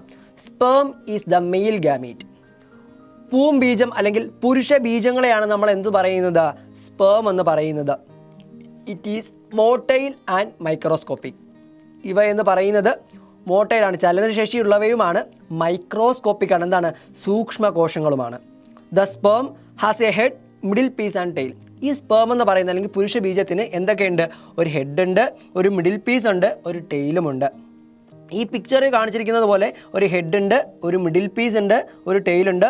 മിഡിൽ പീസിലാണ് മൈറ്റോകോൺഡ്രിയ വരുന്നത്. ഹെഡ് പോർഷനിലാണ് ആരെയും കാണാൻ കഴിയുന്നത്, ന്യൂക്ലിയസിനെയും കാണാൻ കഴിയുന്നത്. They move with the help of tail. അവർ ആരുടെ സഹായത്തോടു കൂടിയാണ് ചലിക്കുന്നത്, ചലനം സാധ്യമാക്കുന്നത്, ടെയിലിൻ്റെ സഹായത്തോടു കൂടി, വാലിൻ്റെ സഹായത്തോടു കൂടിയാണ് ചലനം അവർ സാധ്യമാക്കുന്നത്. അങ്ങനെ ചലിക്കാൻ ആവശ്യമായിട്ട് എനർജി വേണം. ഇവിടെ നിന്ന് കൊടുക്കുന്നു നോക്കാം. Mitochondria present in the middle piece provides the energy for the movement. അങ്ങനെ ചലിക്കാൻ ആവശ്യമായ ഊർജ്ജം നൽകുന്നത് നമ്മുടെ ഉടലിൽ കാണപ്പെടുന്ന ആരാണ്, മൈറ്റോകോൺഡ്രിയയിൽ നിന്നാണ് കിട്ടുന്നത്. ഇപ്പോൾ ഊർജ്ജം എവിടെ നിന്ന് കിട്ടുന്നു, മിഡിൽ പീസിൽ കാണപ്പെടുന്ന മൈറ്റോകോൺഡ്രിയയിൽ നിന്നാണ് മൂവ്മെൻറ്റിന് ആവശ്യമായിട്ടുള്ള എനർജി കിട്ടുന്നത്. Nucleus that contains paternal chromosomes is seen in the head. നമ്മൾ പറഞ്ഞു ഹെഡ് ഭാഗത്ത് ന്യൂക്ലിയസിന് കാണാൻ പറ്റിയെന്ന് പറഞ്ഞു. ഈ ന്യൂക്ലിയസിനകത്ത് ആരുണ്ട്, പാരൻ്റൽ ക്രോമസോംസ് അല്ലെങ്കിൽ പിതൃ ക്രോമസോമുകളുണ്ട്. അപ്പോൾ ഈ പിതൃ ക്രോമസോമുകൾ എവിടെ കാണപ്പെടുന്നു, ന്യൂക്ലിയസിനകത്ത് കാണപ്പെടുന്നു. Sperms are formed inside a pair of testis located in the scrotal sac outside the abdominal cavity. അപ്പം ഈ സ്പേം എങ്ങനെ ഉൽപ്പാദിപ്പിക്കപ്പെടുന്നു എന്നതാണ് നമ്മൾ അടുത്ത് നോക്കുന്നത്. എവിടെയാണ് ഉൽപ്പാദിപ്പിക്കപ്പെടുന്നത്, pair of testis located in the scrotal sac outside the abdominal cavity. Abdominal കാവിറ്റിക്ക് പുറത്ത് അല്ലെങ്കിൽ ഉദരാശയത്തിന് പുറത്തായി കാണപ്പെടുന്ന സ്ക്രോട്ടൽ സാക്കിൽ എന്താണ്, വൃഷ്ണസഞ്ചികളിലായിട്ട് ഒരു ജോഡി ടെസ്റ്റിസ്, എ പെയർ ഓഫ് ടെസ്റ്റിസ് ആണ് ഉള്ളത്, അല്ലെങ്കിൽ വൃഷ്ണങ്ങളാണ് ഉള്ളത്. അവിടെ നിന്നാണ് എന്തിനെ പുറപ്പെടുവിപ്പിക്കുന്നത്, അല്ലെങ്കിൽ എന്തിനെ ഉൽപ്പാദിപ്പിക്കുന്നത്, പൂംബീജങ്ങൾ ഉൽപ്പാദിപ്പിക്കപ്പെടുന്നത് അല്ലെങ്കിൽ രൂപപ്പെടുന്നത്. Testis also produces testosterone, the male sex hormone. Testis എന്തും ഉൽപ്പാദിപ്പിക്കുന്നുണ്ട്, മെയിൽ സെക്സ് ഹോർമോൺ ആയിട്ടുള്ള, പുരുഷ ലൈംഗിക ഹോർമോണുകളായിട്ടുള്ള ടെസ്റ്റോസ്റ്റിറോണും ഉൽപ്പാദിപ്പിക്കപ്പെടുന്നുണ്ട്, വൃഷ്ണങ്ങൾ ഉൽപ്പാദിപ്പിക്കുന്നുണ്ട്. Also temperature less than the body temperature 35 to 36 degrees Celsius is favourable for the formation of sperm. പൂംബീജത്തിൻ്റെ ഉൽപ്പാദനത്തിന് അല്ലെങ്കിൽ പുരുഷ ബീജങ്ങളുടെ ഉൽപ്പാദനത്തിന് നമ്മുടെ ശരീര താപനിലയേക്കാൾ കുറഞ്ഞ താപനിലയാണ് ആവശ്യം. ഏകദേശം 35 മുതൽ 36 ഡിഗ്രി സെൽഷ്യസ് വരെയുള്ള താപനിലയാണ് എന്തിൻ്റെ ആവശ്യത്തിന് വേണ്ടത്, സ്പേം ഫോർമേഷൻ അല്ലെങ്കിൽ പുരുഷ ബീജങ്ങളുടെ ഉൽപ്പാദനത്തിന് വേണ്ടത്. നമ്മുടെ ശരീര താപനിലയിൽ നിന്ന് ഏകദേശം 37 ഡിഗ്രി സെൽഷ്യസ് ആണ്. സോ അതുകൊണ്ട് എന്ത് സംഭവിച്ചിട്ടുണ്ട്, നമ്മുടെ അബ്ഡോമിനൽ കാവിറ്റിയുടെ പുറത്തായിട്ടാണ് നമ്മുടെ എന്ത് കാണാൻ കഴിയുന്നത്, നമ്മുടെ സ്ക്രോട്ടൽ സാക്ക് കാണാൻ കഴിയുന്നത്, അല്ലെങ്കിൽ വൃഷ്ണസഞ്ചി കാണാൻ കഴിയുന്നത്. അതുകൊണ്ട് നമുക്ക് ഈ ഒരു ടെമ്പറേച്ചർ, നമ്മുടെ ശരീര താപനിലയേക്കാൾ കുറഞ്ഞ ടെമ്പറേച്ചർ മെയിൻറ്റെയിൻ ചെയ്ത് പോകാനായിട്ട് എന്ത് ചെയ്യുന്നുണ്ട്, സാധിക്കുന്നുണ്ട്. The scrotal sac helps to maintain this temperature. ഈ ഒരു സ്ക്രോട്ടൽ സാക്ക് ഉള്ളതുകൊണ്ട് തന്നെ, അല്ലെങ്കിൽ വൃഷ്ണസഞ്ചി ഉള്ളതുകൊണ്ട് തന്നെ ഈ ഒരു ടെമ്പറേച്ചർ 35 മുതൽ 36 ഡിഗ്രി വരുന്ന ടെമ്പറേച്ചർ എന്ത് ചെയ്യുന്നുണ്ട്, മെയിൻറ്റെയിൻ ചെയ്തു പോകാൻ സാധിക്കുന്നുണ്ട്. Sperms along with the secretion of glands including the prostate gland reaches the penis and is secreted outside. അപ്പോൾ പ്രോസ്റ്റേറ്റ് ഗ്ലാൻഡ് ഉൾപ്പെടുന്ന മറ്റ് ഗ്രന്ഥികൾ ഉൽപ്പാദിപ്പിക്കപ്പെടുന്ന സ്രവങ്ങളും മാത്രമല്ല സ്പേം എന്താണ്, പുരുഷ ബീജവും കൂടി എങ്ങോട്ട് എത്തുന്നു, നമ്മുടെ പെനിസിലേക്ക് എത്തുന്നു, നമ്മുടെ ലിംഗത്തിലേക്ക് എത്തുന്നു. ലിംഗത്തിലെത്തിയതിന് ശേഷം യൂറീത്തർ വഴി എന്ത് ചെയ്യുന്നു, അത് പുറത്തേക്ക് ഇജാക്കുലേറ്റ് ചെയ്യുന്നു അല്ലെങ്കിൽ സെക്രീറ്റ് ചെയ്യുന്നു. ഓക്കെ, അങ്ങനെ സ്രവിക്കപ്പെടുന്നതിനെയാണ് നമ്മൾ എന്ത് പറയുന്നത്, ഇൻസെമിനേഷൻ എന്ന് പറയുന്നത്. അങ്ങനെ പുറത്തേക്ക് സ്രവിക്കപ്പെടുന്ന ആ ഒരു പ്രോസസ്സിന് നമ്മൾ എന്താ പറയുന്നത്, ഇൻസെമിനേഷൻ എന്നാണ് പറയുന്നത്. എന്താണ് പറയുന്നത്, ഇൻസെമിനേഷൻ എന്ന്, അല്ലെങ്കിൽ ശുക്ല വിസർജനം എന്നാണ് പറയുന്നത്. ഹ്യൂമൻ റീപ്രൊഡക്റ്റീവ് സിസ്റ്റത്തിൽ ഏറ്റവും പ്രധാനമായി വരുന്ന മറ്റൊരു ഭാഗമാണ് ഫീമെയിൽ റീപ്രൊഡക്റ്റീവ് സിസ്റ്റം അല്ലെങ്കിൽ സ്ത്രീ പ്രത്യുൽപാദന വ്യവസ്ഥ എന്ന് പറയുന്നത്. പ്രധാനമായിട്ടും 5 ഭാഗങ്ങളാണ് വരുന്നത്. ആദ്യത്തേത് ഓവറി അല്ലെങ്കിൽ അണ്ഡാശയമാണ്. രണ്ടാമത്തേത് ഫെലോപ്പിയൻ ട്യൂബ് അല്ലെങ്കിൽ ഓവിഡക്റ്റ് അല്ലെങ്കിൽ അണ്ടവാഹി എന്നറിയപ്പെടുന്നു. മൂന്നാമത്തേത് യൂട്രസ് അല്ലെങ്കിൽ ഗർഭാശയമാണ്. നാലാമത്തേത് എൻഡോമെട്രിയമാണ്. ആൻഡ് ഓൾസോ ലാസ്റ്റ് വരുന്നത് വജൈന അല്ലെങ്കിൽ യോനിയാണ്. അപ്പോൾ പ്രധാനപ്പെട്ട ഈ 5 ഭാഗങ്ങളെക്കുറിച്ച് നമുക്ക് നോക്കാം. ആദ്യമായി ഓവറി എന്താണ് ചെയ്യുന്നത് നോക്കാം. അണ്ടാശയത്തിൻ്റെ പ്രധാനപ്പെട്ട പണിയെന്ന് പറയുന്നത് produces ovum and female hormone. അണ്ടകോശവും സ്ത്രീ ഹോർമോണുകളും ഉൽപ്പാദിപ്പിക്കുക എന്നതാണ് ആരുടെ ഓവറിയുടെ അണ്ടാശയത്തിൻ്റെ പ്രധാനപ്പെട്ട ജോലി എന്ന് പറയുന്നത്. അതിന് തൊട്ടുമുകളിലായി വരുന്നതാണ് ആരെന്ന് പറയുന്നത് ഫെലോപ്പിയൻ ട്യൂബ് എന്ന് പറയുന്നത്. ഓവറി ഇതാണെങ്കിൽ അതിന് തൊട്ടുമുകളിലായി വരുന്നതാണ് ഫെലോപ്പിയൻ ട്യൂബ് എന്ന് പറയുന്നത്. 2 സൈഡിലുണ്ട് കേട്ടോ, 2 സൈഡിലായും കാണാൻ കഴിയും ഫെലോപ്പിയൻ ട്യൂബും ഓവറിയും. ഓക്കെ, ഫെലോപ്പിയൻ ട്യൂബ് എന്താണ് ചെയ്യുന്നത്? Carries ovum to the uterus. അങ്ങനെയുള്ള അണ്ടകോശത്തെ യൂട്രസിലെ ഗർഭാശയത്തിലേക്ക് എത്തിക്കുന്ന ജോലിയാണ് ആര് ചെയ്യുന്നത്? ഫെലോപ്പിയൻ ട്യൂബ് ചെയ്യുന്നത്. അതായത് ഇവിടെ പുറപ്പെടുവിക്കുന്ന അല്ലെങ്കിൽ ഇവിടെ ഉൽപ്പാദിപ്പിക്കപ്പെടുന്ന ഓവത്തെ എന്ത് ചെയ്യുന്നു? ഇവിടേക്ക് എത്തിക്കുക എന്നതാണ്, അല്ലെങ്കിൽ ഇങ്ങോട്ടത്തേക്ക് എത്തിക്കുക എന്നതാണ് ആരുടെ ജോലി? ഫെലോപ്പിയൻ ട്യൂബിൻ്റെ ജോലി എന്ന് പറയുന്നത്. ആൾസോ വേറൊരു കാര്യം കൂടെ നടക്കുന്നുണ്ട്. Fertilization takes place in the fallopian tube. ബീജസംയോഗം, ഫെർട്ടിലൈസേഷൻ എന്ന് പറയുന്നതും എവിടെയാണ് നടക്കുന്നത്? ഈ ഫെലോപ്പിയൻ ട്യൂബിലാണ് നടക്കുന്നത്. വളരെ പ്രധാനപ്പെട്ട ഒരു ചോദ്യമാണ്. എവിടെയാണ് ഫെർട്ടിലൈസേഷൻ നടക്കുന്നത് എന്ന് ചോദിച്ചാൽ, ഫീമെയിൽ റിപ്രൊഡക്റ്റീവ് സിസ്റ്റത്തിൽ എവിടെയാണ് ഫെർട്ടിലൈസേഷൻ നടക്കുന്നത് എന്ന് ചോദിച്ചാൽ ഉത്തരം എന്താണ്? ഫെലോപ്പിയൻ ട്യൂബ് അല്ലെങ്കിൽ അണ്ടവാഹിയാണ്. ഓക്കെ, അടുത്തതെന്ന് പറയുന്നത് യൂട്രസ് അല്ലെങ്കിൽ ഗർഭാശയമാണ്. Foetus completes its growth in uterus. ഒരു ഭ്രൂണം അതിൻ്റെ വളർച്ച പൂർത്തിയാക്കുന്ന ഭാഗം എവിടെയാണ്? യൂട്രസ് ആണ്, ഗർഭാശയത്തിലാണ്. അപ്പോൾ ഗർഭാശയത്തിലാണ് ഒരു ഭ്രൂണം അല്ലെങ്കിൽ ഒരു ഫ്യൂറ്റസ് എന്ത് ചെയ്യുന്നത്? അതിൻ്റെ വളർച്ച കംപ്ലീറ്റ് ആക്കുന്നത്. അതുമായി ബന്ധപ്പെട്ട് വരുന്ന മറ്റൊരു ഭാഗമാണ് എൻഡോമെട്രിയം എന്ന് പറയുന്നത്. എന്താണ് endometrium? Inner line of the uterine wall. നമ്മുടെ യൂട്രസിൻ്റെ ഗർഭാശയത്തിൻ്റെ ഉൾപാളിയാണ് ആരെന്ന് പറയുന്നത്? എൻഡോമെട്രിയം എന്ന് പറയുന്നത്. Foetus grows by adhering to the endometrial wall. എന്ത് ചെയ്യുന്നു? ഈ എൻഡോമെട്രിയത്തിൽ പറ്റിപ്പിടിച്ചാണ് ഭ്രൂണം വളർച്ച പൂർത്തിയാക്കുന്നത്. എവിടെ പറ്റിപ്പിടിച്ചാണ്? ഈ എൻഡോമെട്രിയത്തിൻ്റെ വാളിൽ പറ്റിപ്പിടിച്ചിട്ടാണ് ആര് പൂർത്തിയാക്കുന്നത്? ഭ്രൂണത്തിൻ്റെ വളർച്ച പൂർത്തിയാക്കുന്നത്. ഓൾസോ അവസാനം വരുന്ന ഭാഗമാണ് വജൈന അല്ലെങ്കിൽ യോനി. എന്താണ് സംഭവിക്കുന്നത്? Parts through which uterus open out. Uterus പുറത്തേക്ക് തുറക്കുന്ന ഭാഗമാണ് എന്തെന്ന് പറയുന്നത്? വജൈന അല്ലെങ്കിൽ യോനി എന്ന് പറയുന്നത്. ഇതാണ് വജൈന അല്ലെങ്കിൽ യോനി. നമ്മുടെ യൂട്രസ് പുറത്തേക്ക് തുറക്കുന്ന ഭാഗമാണ് യോനി എന്ന് പറയുന്നത്. Sperm R deposited here. അപ്പോൾ പുരുഷ ബീജം അല്ലെങ്കിൽ പൂമ്പീജം എവിടെയാണ് നിക്ഷേപിക്കുന്നത്? ഈ ഒരു ഭാഗത്താണ്, യോനിയുടെ ഈ ഭാഗത്താണ് എന്ത് ചെയ്യുന്നത്? നിക്ഷേപിക്കുന്നത്. യോനിയിലാണ് നിക്ഷേപിക്കുന്നത്. അപ്പോൾ പ്രധാനമായിട്ടും 5 ഭാഗങ്ങളുണ്ടെന്ന് പറഞ്ഞു.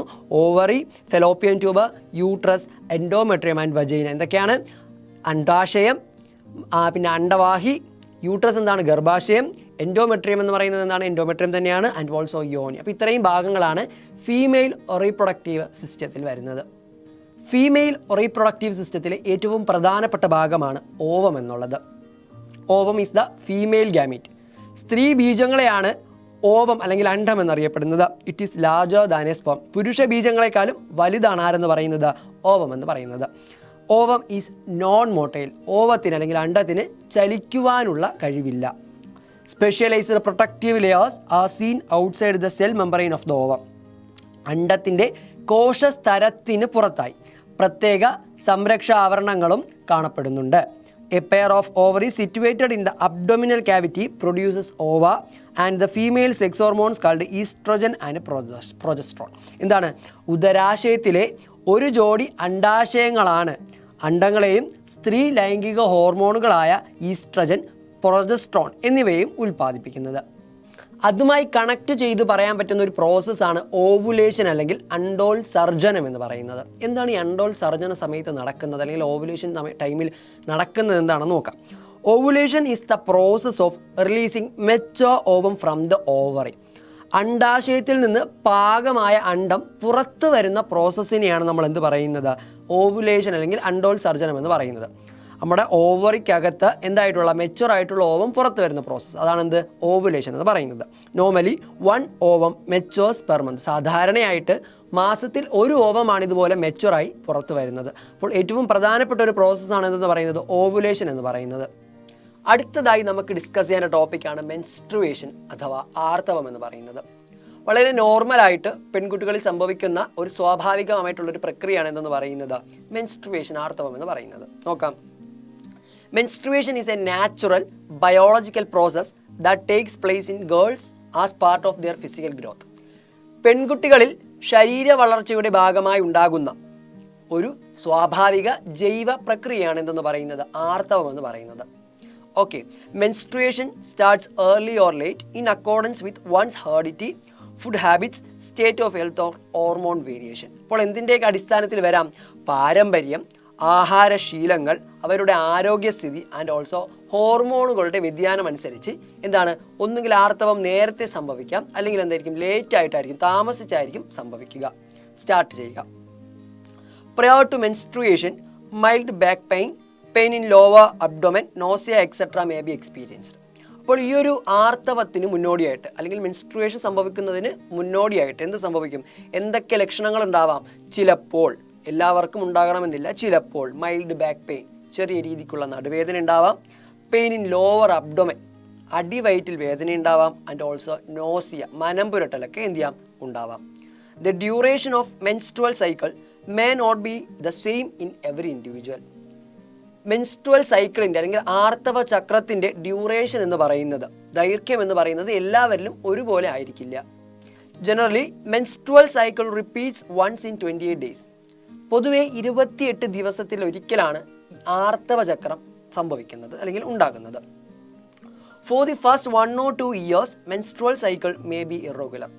ആദ്യത്തെ 1-2 വർഷം എന്താണ്, ഈ ഒരു മെൻസ്ട്രുവൽ സൈക്കിൾ, ഈ ഒരു ആർത്തവ ചക്രം ക്രമരഹിതമായിട്ടായിരിക്കും ഉണ്ടാവുക. ഇഫ് ദ ഇറഗുലാരിറ്റി കണ്ടിന്യൂസ്, അപ്പോൾ ആദ്യത്തെ 1-2 വർഷം മാത്രമായിരിക്കും എന്തായിരിക്കും ഈ ഇറഗുലാരിറ്റി ഉണ്ടാകുന്നത്. എന്നാൽ തുടർച്ചയായിട്ട് ഈ ഒരു ക്രമരഹിതമായിട്ട് ഉണ്ടാവുകയാണെങ്കിൽ, ഇറഗുലാരിറ്റി ഉണ്ടാവുകയാണെങ്കിൽ medical assistance should be sought. എന്ത് ചെയ്യണം? കൃത്യമായിട്ടുള്ള വൈദ്യസഹായം വേണം, അല്ലെങ്കിൽ ഒരു ഡോക്ടറിനെ എന്ത് ചെയ്യുക, കൺസൾട്ട് ചെയ്യുക. It is also very important to maintain menstrual hygiene. എന്താണ്? ആർത്തവകാല ശുചിത്വങ്ങൾ പാലിക്കേണ്ടത് വളരെ പ്രധാനപ്പെട്ട കാര്യമാണ്. Menstrual cycle stops around 45 to 50 years of age. ഏകദേശം 45 മുതൽ 50 വയസ്സോടെ ഈ ആർത്തവ ചക്രം എന്ത് ചെയ്യുന്നു? സ്റ്റോപ്പ് ചെയ്യുന്നു, നിലയ്ക്കുന്നു. അപ്പോൾ നമ്മൾ പറഞ്ഞു വന്നത് മെൻസ്ട്രുവേഷനെ പറ്റിയാണ്. ഒരു ഗേളിൽ, ഒരു പെൺകുട്ടിയിൽ കൃത്യമായിട്ട് ഉണ്ടാകേണ്ട ഒരു കാര്യമാണെന്ന് പറയുന്നത് ആർത്തവം എന്ന് പറയുന്നത്. അപ്പം ആർത്തവത്തെ പറ്റി നമ്മൾ ഒരുപാട് കാര്യങ്ങൾ പറഞ്ഞു. നമ്മൾ അതിൻ്റെ കൃത്യമായിട്ടുള്ള എന്താണ് ശുചിത്വങ്ങൾ നമ്മൾ പാലിക്കേണ്ടതുണ്ട്, മെൻസ്ട്രുവൽ ഹൈജീൻ നമ്മൾ പാലിക്കേണ്ടതുണ്ട്. അപ്പോൾ കൃത്യമായിട്ട് ഇറഗുലറായിട്ട് ഉണ്ടായാൽ നമ്മൾ ആരെ തേടണം? ഒരു ഡോക്ടറിൻ്റെ സഹായത്തോടു കൂടി എന്താണ് പ്രശ്നമെന്ന് നമ്മൾ നോക്കണം. ഓക്കെ, ഇനി ഒരു പെൺകുട്ടിയുടെ ഗർഭാശയത്തിൽ ഫെർട്ടിലൈസേഷൻ അല്ലെങ്കിൽ ബീജ സംയോഗം നടന്നില്ലെങ്കിൽ എന്താണ് സംഭവിക്കുക നോക്കിയാലോ.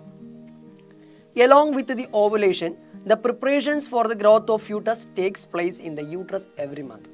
എല്ലാ മാസവും അണ്ടോൽപാദനത്തോടൊപ്പം ഭ്രൂണ വളർച്ചയ്ക്ക് ആവശ്യമായ തയ്യാറെടുപ്പുകളും ഇവിടെ നടക്കുന്നുണ്ട്, ഗർഭാശയത്തിൽ, യൂട്രസിൽ നടക്കുന്നുണ്ട്. Endometrium, the inner layer of uterus thickens. അപ്പോൾ ആദ്യം എന്ത് ചെയ്യുന്നു? എൻഡോമെട്രിയം, നമ്മുടെ ഗർഭാശയത്തിൻ്റെ ഇന്നർ ലെയർ ആയിട്ടുള്ള എൻഡോമെട്രിയം, അകപാളിയായിട്ടുള്ള എൻഡോമെട്രിയം കനം കൂടുന്നു, തിക്കൻസ് ചെയ്യുന്നു. And more blood capillaries and glands begin to develop. കൂടുതൽ രക്തലോമികളും ഗ്രന്ഥികളും എന്ത് ചെയ്യുന്നു? രൂപപ്പെടുന്നു. എന്ത് ചെയ്യുന്നു? ഓവുലേഷൻ്റെ ടൈമിലാണ് സംഭവിക്കുന്നത് ഇതെല്ലാം. But when fertilisation does not take place, പക്ഷെ എന്ത് ചെയ്യുന്നു? അവിടെ എന്ത് നടക്കില്ല? ഫെർട്ടിലൈസേഷൻ നടക്കില്ല. അല്ലെങ്കിൽ നടക്കാത്ത സമയത്ത്, ബീജസംയോഗം നടക്കാത്ത സമയത്ത് all these preparations become futile. ഈ പറയപ്പെടുന്ന എല്ലാം വെറുതെ ആകുന്നു. ഈ പറയപ്പെട്ട മുന്നൊരുക്കങ്ങൾ, അതായത് എൻഡോമെട്രിയത്തിൻ്റെ കനം കൂടിയതും പുതിയ ബ്ലഡ് കാപ്പിലറീസ് ഉണ്ടായതും അവിടെ പുതിയ ഗ്ലാൻഡ് ഉണ്ടായതൊക്കെ എല്ലാം ഫ്യൂട്ടൈൽ ആകുന്നു, അല്ലെങ്കിൽ വെറുതെ ആകുന്നു. Also the newly formed tissues get destroyed and they peel off from the uterine wall. അങ്ങനെ പുതുതായി രൂപപ്പെട്ട കലകൾ എന്ത് ചെയ്യുന്നു? നശിക്കുകയും they peel off from the uterine wall, ഗർഭാശയ ഭിത്തിയിൽ നിന്ന് അടർന്നു മാറുകയും ചെയ്യുന്നു. These tissues get eliminated through the vagina along with blood and mucus. രക്തത്തോടും ശ്ലേഷ്മത്തോടുമൊപ്പം ഈ നശിക്കപ്പെട്ട കലകൾ എന്ത് ചെയ്യുന്നു? വജൈനയിലൂടെ, യോനിയിലൂടെ പുറന്തള്ളപ്പെടുന്നു. This process is called menstruation. അങ്ങനെ പുറന്തള്ളപ്പെടുന്ന ആ പ്രോസസ്സിനെയാണ് നമ്മൾ എന്ത് പറയുന്നത്? മെൻസ്ട്രുയേഷൻ എന്ന് പറയുന്നത്. ഈ പറയപ്പെട്ട എല്ലാ പ്രോസസ്സും കൂടി ചേർന്നാണ് എന്ത് പറയുന്നത്? മെൻസ്ട്രുയേഷൻ അല്ലെങ്കിൽ ആർത്തവം എന്ന് പറയുന്നത്. It may last for 3 to 7 days. ഏകദേശം 3 മുതൽ 7 ദിവസം വരെ ഇവ നീണ്ടു നിന്നേക്കാം. അപ്പോൾ എന്താണ് മെൻസ്ട്രുവേഷനെ പറ്റി പറഞ്ഞത്? ഫെർട്ടിലൈസേഷൻ നടക്കാതെ വരുമ്പോൾ അതിനുണ്ടായ മുന്നൊരുക്കങ്ങൾ എന്ത് ചെയ്യുന്നു? ടിഷ്യൂസൊക്കെ എന്ത് ചെയ്യുന്നു? നശിപ്പിക്കപ്പെട്ടു, അല്ലെങ്കിൽ നശിക്കപ്പെട്ടിട്ട് എന്ത് ചെയ്യുന്നു? നമ്മുടെ ഈ ഒരു യൂട്രൈൻ വാളയിൽ നിന്ന് അടർന്നു മാറി വജൈനയിലൂടെ പുറത്തു പോകുന്ന ആ ഒരു പ്രോസസ്സിനാണ് എന്ന് പറയുന്നത് മെൻസ്ട്രുവേഷൻ അല്ലെങ്കിൽ ആർത്തവം എന്ന് പറയുന്നത്. ഫെർട്ടിലൈസേഷൻ സംഭവിച്ചില്ലെങ്കിൽ മെൻസ്ട്രുവേഷൻ സംഭവിക്കും. അതായത് എന്താണ്, ബീജസംയോഗം നടന്നില്ലെങ്കിൽ ആർത്തവം ഉണ്ടാകും. എന്നാൽ ബീജസംയോഗം നടന്നാലോ, ഫെർട്ടിലൈസേഷൻ സംഭവിച്ചാലോ, ഈ fertilization occurs, the ovum released from the ovary reaches the ഓവിഡക്ട്.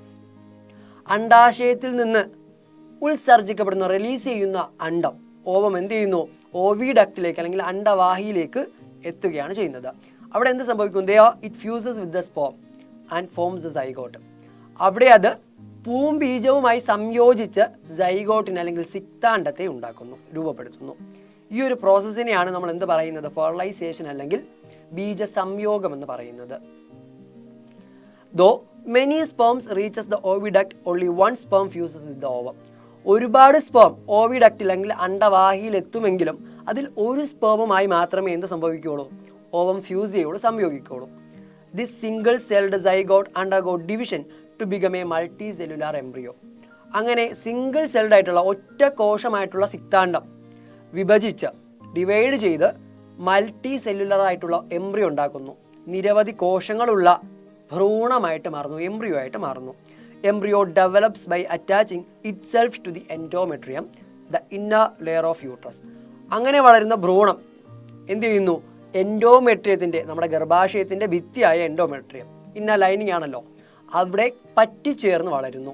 അപ്പോൾ എംബ്രിയോ എങ്ങനെയാണ് വളരുന്നത്, എൻഡോമെട്രിയത്തിൽ പറ്റിച്ചേർന്നാണ് വളരുന്നത്. അതിൻ്റെ ഒരു പിക്ടോറിയൽ റെപ്രസെൻറ്റേഷൻ ആണ് ഇവിടെ നൽകിയിരിക്കുന്നത്. നോക്കാം, ഇതാണ് ഓവറി എന്ന് പറയുന്നത്. ഈ ഓവറിയിൽ നിന്ന് എന്തുണ്ടാകുന്നു, ഓവം ഉണ്ടാകുന്നു, അണ്ഡം ഉണ്ടാകുന്നു. അണ്ടാശയമാണിത്, അണ്ടാശയത്തിൽ നിന്ന് അണ്ഡം ഉണ്ടാകുന്നു. നമ്മൾ പറഞ്ഞു ഇതാണ് ഫെലോപ്പിയൻ ട്യൂബ് എന്ന് പറഞ്ഞു. ഓക്കെ, ഈ ഫെലോപ്പിയൻ ട്യൂബിൽ വെച്ചിട്ടാണ് ഫെർട്ടിലൈസേഷൻ, ബീജസംയോഗം നടക്കുന്നത് എന്ന് നമ്മൾ പറഞ്ഞു. ഓക്കെ, അതാണ് ഇവിടെ വെച്ചിട്ടാണ് ഫെർട്ടിലൈസേഷൻ നടക്കുന്നത്. കാരണം എന്താണ്, ഓവുലേഷൻ ഉണ്ടായി, ഓവം പുറപ്പെടുവിപ്പിച്ചു. ഈ ഓവം പോകുന്ന വഴിയിൽ ആരുമായിട്ട് ഫ്യൂസ് ചെയ്യാണ്, സ്പേമുമായിട്ട് ഫ്യൂസ് ചെയ്യാണ്. Ovum fuses with the sperm in the oviduct. ഓവിഡക്റ്റിൽ എന്ത് ചെയ്യുന്നു, നമ്മൾ പറഞ്ഞു ഫെലോപ്പിയൻ ട്യൂബ് അല്ലെങ്കിൽ ഓവിഡക്റ്റ്, അണ്ടവാഹി. അവിടെ വെച്ച് എന്ത് ചെയ്യുന്നു, സ്പേമുമായിട്ട്, പൂവും ബീജവുമായിട്ട് ഫ്യൂസ് ചെയ്യുകയാണ്, സംഭവിക്കുകയാണ്. അപ്പോൾ ആരുണ്ടായി, സൈഗോട്ട് ഫോം ചെയ്തു, സിക്താണ്ഡം ഫോം ചെയ്തു. ഈ സിക്താണ്ഡം എന്ത് ചെയ്യുന്നു, കണ്ടിന്യൂസ്, ഒറ്റ കോശമായിരുന്നു, അത് കണ്ടിന്യൂസ് ആയിട്ട് സെൽ ഡിവിഷൻ സംഭവിച്ച് എന്തായിട്ട് മാറുന്നു, എംബ്രിയോ ആയിട്ട് മാറുകയാണ് ചെയ്യുന്നത്. സെൽ ഡിവിഷൻ സംഭവിക്കുന്ന ഒരു പിക്ടോറിയൽ റെപ്രസെൻറ്റേഷൻ നൽകിയിട്ടുണ്ട്. അത് എംബ്രിയോ ആയിട്ട് മാറുന്നു. എംബ്രിയോ എവിടെ എത്തുന്നു, കൃത്യമായിട്ട് യൂട്രസ്, നമ്മുടെ ഗർഭാശയത്തിലേക്ക് എത്തുന്നു. ഈ ഗർഭാശയത്തിൽ എത്തിയതിന് ശേഷം ഇവിടുത്തെ എൻഡോമെട്രിയം വാളുണ്ട്, ഈ വാളിൽ പറ്റി പിടിച്ചാണ് ആര് വളരുന്നത്, എംബ്രിയോ വളരുന്നത്. ശേഷം എന്ത് ചെയ്യുന്നു, ഡെലിവറി ടൈം ആകുമ്പം വജൈന വഴി യോനിയുടെ എന്ത് ചെയ്യുന്നു, പുറത്തേക്ക് വരുന്നു. അപ്പോൾ ഇതാണ് ഫെർട്ടിലൈസേഷൻ നടന്നു കഴിഞ്ഞ് എംബ്രിയോ ഉണ്ടായി കഴിഞ്ഞാലുള്ള പ്രോസസ്സ്. അതുമായി ബന്ധപ്പെട്ട് നാം കേട്ട ഒന്നാണ് ഹോർമോണുകൾ എന്ന് പറയുന്നത്. എന്താണ് ഹോർമോണുകൾ നോക്കിയാലോ. Hormones are chemical substances produced in the endocrine glands of the body. ശരീരത്തിലെ അന്തസ്രാവി ഗ്രന്ഥികളിൽ ഉൽപ്പാദിപ്പിക്കപ്പെടുന്ന രാസവസ്തുക്കളെയാണ് ഹോർമോണുകൾ എന്ന് പറയുന്നത്. അപ്പോൾ എവിടെയാണ്, ശരീരത്തിലെ അന്തസ്രാവി ഗ്രന്ഥികളിൽ, endocrine glands in the body, അവരാണ് എന്ത് ചെയ്യുന്നത്, ഹോർമോണുകളെ ഉൽപ്പാദിപ്പിക്കുന്നത്. Hormones control and coordinate various life process. ഒരുപാട് ജീവൽ പ്രവർത്തനങ്ങളെ, വിവിധ തരം ജീവൽ പ്രവർത്തനങ്ങളെ കൺട്രോൾ ചെയ്യുകയും കോർഡിനേറ്റ് ചെയ്യുന്നതും ആരാണ്, ഹോർമോണുകളാണ്. അതായത് നിയന്ത്രിക്കുന്നതും ഏകോപിപ്പിക്കുന്നതും ആരാണ്, ഹോർമോണുകളാണ്. Therefore, any variation in the secretion of hormones affects the life process considerably. അപ്പോൾ എന്ത് സംഭവിക്കുന്നു, ഈ ഹോർമോണുകളുടെ ഉൽപ്പാദനത്തിൽ ഉണ്ടാകുന്ന ഏറ്റക്കുറച്ചിലുകൾ നമ്മുടെ ലൈഫ് പ്രോസസ്സിനെ, ജീവൽ പ്രവർത്തനത്തിനെ ഗണ്യമായിട്ട് ബാധിക്കുന്നുണ്ട്. അടുത്തതായി നമുക്ക് ഡിസ്കസ് ചെയ്യേണ്ടത് ഗർഭാശയത്തിൻ്റെ അല്ലെങ്കിൽ യൂട്രസിൻ്റെ ഒരു ഭാഗമായിട്ടുള്ള പ്ലാസൻ്റയെ പറ്റിയാണ്. നമുക്ക് ആദ്യം ഒരു പിക്ടോറിയൽ റെപ്രസെൻറ്റേഷൻ നോക്കാം, എന്നിട്ട് നമുക്ക് എന്താണ് പ്ലാസൻ്റ എന്ന് വിശദമായിട്ട് നോക്കാം. ഈ ഒരു പിക്ടോറിയൽ റെപ്രസെൻറ്റേഷൻ നൽകിയിരിക്കുന്നത് ഒരു യൂട്രസ് ആണ്. ഓക്കെ, ഇതാണ് ഒരു യൂട്രസ്. ഈ യൂട്രസിൻ്റെ ഏറ്റവും മുകളിലായി കാണപ്പെടുന്ന ഈ ഒരു ഭാഗത്തെയാണ് നമ്മൾ എന്ത് പറയുന്നത്, പ്ലാസൻ്റ എന്ന് പറയുന്നത്. എന്താന്ന് പറയുന്നത്, പ്ലാസൻ്റ എന്ന് പറയുന്നത്. ഈ ഒരു പ്ലാസൻ്റയുടെ ഒരു എൻലാർജ്ഡ് പിക്ചറാണ് ഇവിടെ നൽകിയിരിക്കുന്നത്. ഇതാണ് പ്ലാസൻ്റ എന്ന് പറയുന്നത്. ഓക്കെ, പ്ലാസൻ്റയിലൂടെ കുട്ടിയുമായി കണക്ട് ചെയ്തിരിക്കുന്ന ആ ഒരു ഭാഗത്തെ നമ്മൾ പറയുന്നത്, അല്ലെങ്കിൽ ഈ ഒരു കണക്ഷനെ നമ്മൾ പറയുന്നത് അംബിലിക്കൽ കോഡ് അല്ലെങ്കിൽ പൊക്കിൾ കൊടി എന്നാണ് പറയുന്നത്. ഓക്കെ, എന്താണ് പറയുന്നത്, പൊക്കിൾ കൊടി. ഇതാണ് പൊക്കിൾ കൊടി എന്ന് പറയുന്നത്. പ്ലാസൻ്റയുമായി കുട്ടിയെ കണക്ട് ചെയ്തിരിക്കുന്നു, അല്ലെങ്കിൽ ഭ്രൂണത്തെ കണക്ട് ചെയ്തിരിക്കുന്നു, ഫ്യൂട്ടസിനെ കണക്ട് ചെയ്തിരിക്കുന്നു. ഓക്കെ, അംബിലിക്കൽ കോഡിന് താഴെയായി ഇങ്ങനെ ആവരണം ചെയ്ത് കാണപ്പെടുന്ന ഈ ഒരു സ്ഥലത്തെ അല്ലെങ്കിൽ സ്ഥലത്തെ നമ്മൾ പറയുന്നത് അമ്നിയോൺ എന്നാണ് പറയുന്നത്. എന്താണ് പറയുന്നത്, അമ്നിയോൺ എന്നാണ് പറയുന്നത്. അമ്നിയോണിനകത്തായി ഈ ഒരു വൈറ്റ് ഏരിയ എന്ന് പറയുന്നത് ഫ്ലൂയിഡ് കൊണ്ട് നിറഞ്ഞു കിടക്കുകയാണ്, സ്രവം കൊണ്ട് ഫില്ല് ചെയ്തിരിക്കുകയാണ്. ആ ഒരു ഭാഗത്തെ നമ്മൾ അമ്നിയോട്ടിക് ഫ്ലൂയിഡ് എന്നാണ് പറയുന്നത്. ഓക്കെ, ഇതാണെന്ത് അമ്നിയോട്ടിക് ഫ്ലൂയിഡ്. അതിന് പുറത്തായിട്ട് അമ്നിയോൺ ഉണ്ട്, അതിന് മുകളിലായിട്ട് പ്ലാസൻ്റയുണ്ട്. പ്ലാസൻ്റെ കുട്ടിയുമായിട്ട് കണക്ട് ചെയ്തിരിക്കുന്നത് അംബിലിക്കൽ കോഡ് വഴി അല്ലെങ്കിൽ പൊക്കിൾ കോഡ് വഴി. ഓക്കെ, ഇനി നമുക്ക് എന്താണ് വിശദമായിട്ട് എന്താണ് പ്ലാസൻ്റയിൽ പറയുന്നത് നോക്കാം. Placenta is the part by which the embryo attaches itself to the endometrium and develops. ഭ്രൂണം എൻഡോമെട്രിയത്തിൽ പറ്റിച്ചേർന്ന് വളരുന്ന ഭാഗത്തെയാണ് നമ്മൾ എന്ത് പറയുന്നത്? പ്ലാസെൻ്റ എന്ന് പറയുന്നത്. ഭ്രൂണം എൻഡോമെട്രിയത്തിൽ പറ്റിച്ചേർന്ന് വളരുന്ന ഭാഗത്തെ ഭാഗത്തെയാണ് നമ്മൾ എന്ത് പറയുന്നത്? പ്ലാസെൻ്റ എന്ന് പറയുന്നത്. Placenta is composed of foetal tissues and uterine tissues. അപ്പോൾ എന്തൊക്കെ ചേർന്നിട്ടാണ് പ്ലാസെൻ്റ ഉണ്ടായിരിക്കുന്നത്? പ്ലാസെൻ്റ രൂപപ്പെട്ടിരിക്കുന്നത് ഭ്രൂണകലകളും ഗർഭസ്ഥ കലകളും ചേർന്നിട്ടാണ്, അല്ലെങ്കിൽ ഗർഭാശയ കലകളും ചേർന്നിട്ടാണ് എന്തുണ്ടായിരിക്കുന്നത്? പ്ലാസെൻ്റ ഉണ്ടായിരിക്കുന്നത്. അപ്പോൾ എന്തൊക്കെ ചേർന്നിട്ടാണ്? ഫ്യൂറ്റൽ ടിഷ്യൂസും യൂട്രൈനും ടിഷ്യൂസും ചേർന്നിട്ടാണ് പ്ലാസെൻ്റ ഉണ്ടായിരിക്കുന്നത്. Oxygen and nutrients reach the foetus through the umbilical cord developed from the placenta. പ്ലാസെൻ്റയിൽ നിന്ന് ഡെവലപ്പ് ചെയ്ത ഉണ്ടായിരിക്കുന്ന അംബിലിക്കൽ കോഡ് വഴി, പൊക്കിൾ കോഡ് വഴിയാണ് എന്ത് ചെയ്തിരിക്കുന്നത്? ഫ്യൂറ്റസിലേക്ക്, ഭ്രൂണത്തിലേക്ക് ഓക്സിജനും കുട്ടിക്ക് വേണ്ട പോഷണവും ന്യൂട്രിയൻസും എത്തുന്നത്. മാത്രമല്ല waste materials are also eliminated through the placenta. അപ്പം മാലിന്യങ്ങളും കുട്ടിയിൽ നിന്ന് പുറത്തേക്ക് എത്തുന്നത് ഏത് വഴിയാണ്? അംബിലിക്കൽ കോഡ് വഴിയാണ്. അംബിലിക്കൽ കോഡിൽ നിന്ന് പ്ലാസെൻ്റയിലേക്ക് എത്തി അവിടെ നിന്നാണ് എന്ത് ചെയ്യുന്നത്? വേസ്റ്റ് മെറ്റീരിയൽസ്, മാലിന്യങ്ങൾ പുറത്തേക്ക് പോകുന്നത്. Placenta helps in the exchange of materials between the mother and the foetus without mixing their blood. അപ്പോൾ കുഞ്ഞിൻ്റെയും അമ്മയുടെയും ബ്ലഡ് തമ്മിൽ കലരാതെ, രക്തം തമ്മിൽ എന്ത് ചെയ്യാതെ കലരാതെയാണ് ഇവരുടെ പദാർത്ഥങ്ങളെ അങ്ങോട്ടും ഇങ്ങോട്ടും വിനിമയം ചെയ്യുന്നത്. അതായത് വസ്തുക്കളെ കുട്ടിയിൽ നിന്ന് അമ്മയിലേക്കും, അമ്മയിൽ നിന്ന് കുട്ടിയിലേക്കും എങ്ങനെയാണ് രക്തം കലരാതെ സഹായിക്കുന്നത് ആരാണ്? പ്ലാസെൻ്റയാണ്. The growth of the foetus completes within the amnion. അമ്നിയോണിനകത്താണ് എന്ത് ചെയ്യുന്നത്? ഈ ഒരു കുട്ടിയുടെ വളർച്ച പൂർത്തിയാകുന്നത്. അമ്നിയോൺ എന്ന് പറഞ്ഞാൽ എന്താ? The membranous covering formed from the embryonic cells during the initial stage of growth. വളർച്ചയുടെ പ്രാരംഭഘട്ടത്തിൽ ഭ്രൂണകോശത്തിൽ നിന്ന് രൂപപ്പെടുന്ന അമ്നിയോൺ എന്ന ആവരണത്തിനുള്ളിലാണ് കുട്ടിയുടെ വളർച്ച എന്ത് ചെയ്യുന്നത്? പൂർത്തിയാവുന്നത്. ഭ്രൂണം കൃത്യമായിട്ട് വളർച്ച പൂർത്തിയാക്കുന്നത്. The amniotic fluid within this covering prevents dehydration of the fetus and protects it from shock. അപ്പോൾ എന്ത് ചെയ്യുന്നു? ഈ ഒരു അമ്നിയോണിനകത്ത് കാണപ്പെടുന്ന ഒരു ഫ്ലൂയിഡാണ്, ദ്രാവകമാണ് അമ്നിയോട്ടിക് ഫ്ലൂയിഡ് എന്ന് പറയുന്നത്. ഈ അമ്നിയോട്ടിക് ഫ്ലൂയിഡ് എന്തിനാണ് സഹായിക്കുന്നത്? ഡീഹൈഡ്രേഷൻ തടയുവാൻ വേണ്ടിയിട്ട്, നീർജലീകരണം കുട്ടിക്ക് ഉണ്ടാവാതിരിക്കുവാൻ വേണ്ടിയിട്ടും മാത്രമല്ല protect its from external shocks, പുറത്തു നിന്നുള്ള ബാഹ്യമായിട്ടുള്ള ക്ഷതങ്ങളിൽ നിന്ന് ആ ഒരു കുട്ടിയെ സംരക്ഷിക്കുന്നതും ആരുടെയൊക്കെ ചുമതലയാണ്? അമ്നിയോട്ടിക് ഫ്ലൂയിഡിൻ്റെ ചുമതലയാണ്. അപ്പോൾ നമ്മൾ പറഞ്ഞുകൊണ്ടിരുന്നത് ആരെക്കുറിച്ചാണ്? പ്ലാസെൻ്റയെ പറ്റിയാണ്. പ്ലാസെൻ്റ അംബിലിക്കൽ കോഡുമായി കണക്റ്റഡ് ആണെന്ന് പറഞ്ഞു. വേസ്റ്റ് മെറ്റീരിയൽസും ന്യൂട്രീഷനും ഓക്സിജനൊക്കെ ഈ അംബിലിക്കൽ കോഡ് വഴിയാണ് പ്ലാസെൻ്റയിലേക്ക് എത്തുന്നതെന്ന് പറഞ്ഞു. എന്താണ്? ബ്ലഡ് കലരാതെ പദാർത്ഥ വിനിയോഗം നടത്തുന്നതും പ്ലാസെൻ്റ വഴിയാണെന്ന് നമ്മൾ പറഞ്ഞു. ഓക്കെ അല്ലേ?